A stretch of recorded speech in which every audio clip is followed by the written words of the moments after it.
Twelfth standard students, कैसे हैं आप सब। आई होप आप सब अच्छे होंगे। तो स्टूडेंट्स, आज मैं आप लोगों के साथ नया टॉपिक डिस्कस करने वाली हूँ।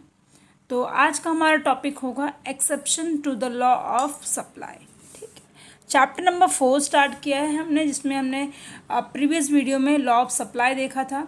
इसमें लॉ ऑफ सप्लाई आपको ये बताता है कि जब प्राइस इंक्रीज होती है तब प्रोड्यूसर अपने कमोडिटी का सेलिंग सप्लाई जो है वो बढ़ा देता है मार्केट में, और जब जब प्राइस कम होती है तो एक जो सेलर होता है वो क्या करता है, अपनी कमोडिटी को सप्लाई जो है मार्केट में कम करता है। ठीक है, तो ये हमने लॉ ऑफ डिमांड में देखा था, लॉ ऑफ सप्लाई में देखा था। तो आज के और हमने कुछ अजम्पशंस भी देखे थे उसके। आज के लेक्चर में स्टूडेंट्स हम लोग सप्लाई का एक्सेप्शंस देखने वाले हैं। ठीक है, सबसे पहला एक्सेप्शन ये है supply of labour. Supply of labour में हम ये देखते हैं स्टूडेंट्स कि labor supply is the total number of hours that workers to work at the given wage rate। पहली बात तो वेज रेट क्या होता है, जो उन्हें जिस भी प्राइस पे वो पर डे बेसिस पे काम करते हैं उसे वेज रेट कहा जाता है।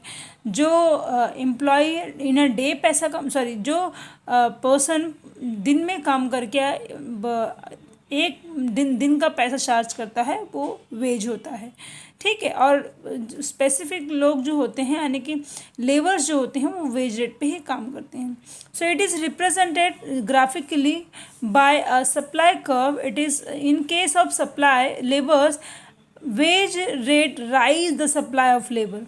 वेज रेट जब बढ़ता है यानी कि सप्लाई ऑफ लेबर से, तो क्या हो जाता है, इंक्रीज हो जाता है। ठीक है, तो यहाँ पे आपने क्या देखा कि जब लेबर का वेज जो है वो बढ़ जाता है तो सप्लाई भी क्या हो जाता है, बढ़ जाता है। ठीक है, सो सप्लाई कर्व स्लोप अपवर्ड, यानी कि जो सप्लाई कर्व होगा वो अपवर्ड होगा, क्योंकि जब वेज रेट बढ़ रहा है तो सप्लाई लेबर्स का सप्लाई बढ़ रहा है।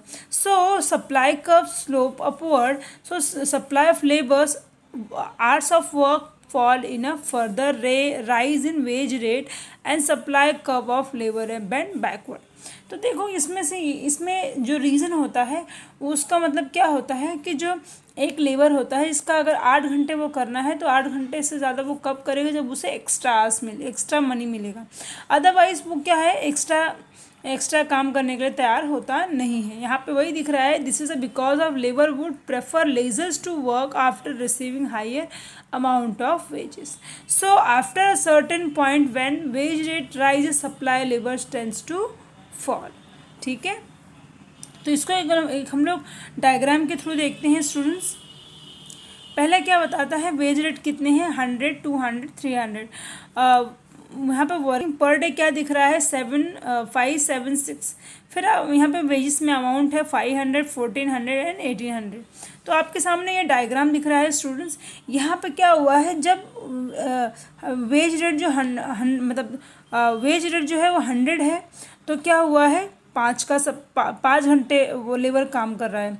जब 200 है तो 7 घंटे काम कर रहा है, और जब 300 हुआ तो कितना घंटे काम कर रहा है, 6 घंटे काम कर रहा है। ठीक है, तो यहाँ पर क्या दिख रहा है कि जो सप्लाई कर्व है वो कैसा है, बेंड है। यहाँ पे दिख रहा है आपको backward bending supply curve of the labour. तो बेसिकली अगर सिंपल से मैं आपको बताऊं तो यहाँ पर क्या हो जाता है, जब वेज रेट बढ़ता है तो सप्लाई जो है वो labour of supply automatically increase हो जाता है, और जब लेबर का वर्क यानी कि जो कह सकते हैं उनका रेट जो है कम होता है, तो बट ऑब्वियस क्या हो जाता है, सप्लाई जो है उसका कम हो जाता है। जैसे ही वेज रेट बढ़ा, सप्लाई लेबर्स का बढ़ जाता है, वर्किंग आवर्स जो है इंक्रीज हो जाता है। इसीलिए यहाँ पे जो कर्व दिख रहा है आपको वो बैकवर्ड बेंडिंग है, यानी कि जब 10 था तो 5 हुआ, जब 100 था तो 5 हुआ, 200 था तो 7 हुआ, लेकिन जैसे ही 300 पे 6 आवर्स किए तो यहाँ पर क्या हो गया, ये बैकवर्ड बेंडिंग हो गया। आई होप आपको समझ में आया होगा। तो इसके आगे आता है एग्रीकल्चर गुड्स। दूसरा जो पॉइंट आता है एक्सेप्शंस में वो आता है एग्रीकल्चर गुड्स। तो एग्रीकल्चर गुड्स में कौन कौन सी चीज़ें आती हैं, let's discuss in a deep, ठीक है। तो the law of supply does not apply to the agriculture, जो लॉ ऑफ सप्लाई है वो अगले एग्रीकल्चर गुड्स पे अप्लाई नहीं होता। Why? Because they are produce in a specific region season and their production depend on the weather condition. देखो क्या होता है, एग्रीकल्चर पे इसलिए अप्लाई नहीं होता है क्योंकि कुछ क्रॉप्स ऐसी होती है जो सीजन वाइज क्या होती है, प्रोड्यूस की जाती है और वो कम्प्लीटली वेदर कंडीशन पे डिपेंड करता है। And due to unfavourable changes in a weather, if the agricultural production is low, so their supply cannot be increase even the high price। समझ में आया? अगर इसका प्रोडक्शन ही लो है तो वो जिसका सप्लाई जो है वो हाई प्राइस पे सेल नहीं होगा।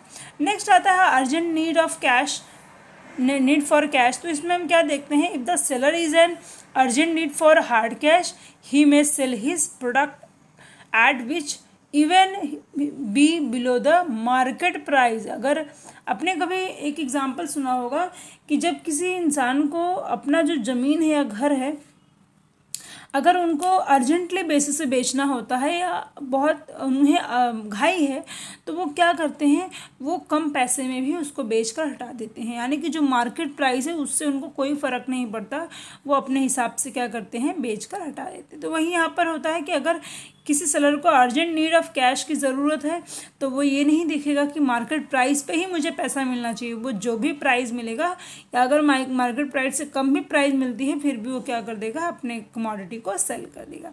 नेक्स्ट आता है पेरिशेबल गुड्स। पेरिशेबल गुड्स में हम देखते हैं students, in the case of perishable goods, the supplier would offer to sell more quantity at lower prices to avoid losses। इसका एग्जांपल दूँ मैं तो टमाटर, आपने देखा होगा ठेले पे टमाटर जो वेजिटेबल सेलर होते हैं वो बेचते रहते हैं, लेकिन जैसे ही उन्हें लगता है कि अब काफ़ी टाइम हो गया है और अब मेरा टमाटर इस जो मैं जिस प्राइस पे बेच रहा हूँ वो उस प्राइस पे अब नहीं बिकेगा, तो वो लोग क्या करते हैं, प्राइस को कम करके उसको बेचकर हटा देते हैं। क्यों? ताकि उनका एटलीस्ट लॉस ना हो और जितना एक्सपेक्टेड उन्हें प्राइस चाहिए होता है उतना प्राइस उन्हें मिल सके। नेक्स्ट आता है हमारा रेयर गुड्स। रेयर गुड्स मतलब क्या, एंटिक गुड्स, ठीक है। रेयर मिलने वाले गुड्स को एंटिक का गुड्स कहा जाता है। The supply of rare goods can not be increase और decrease according to its demand. Even if the price rise, supply remain unchanged. For example, rare painting, old coins and antique। अगर जो rare goods है वो कितना भी उनकी price increase decrease हो या सप्लाई इंक्रीज डिक्रीज हो, उनकी जो प्राइस है उन पे कोई फ़र्क नहीं पड़ता है, क्योंकि जो एंटिक प्रोडक्ट्स है उनकी जो प्राइस होती है वो हमेशा राइज होती है, ठीक है। तो ये था हमारा exception of the law of supply. तो नेक्स्ट लेक्चर में हम लोग देखेंगे variation in supply. Thank you so much everyone, and yes please do like and subscribe my channel. Thank you.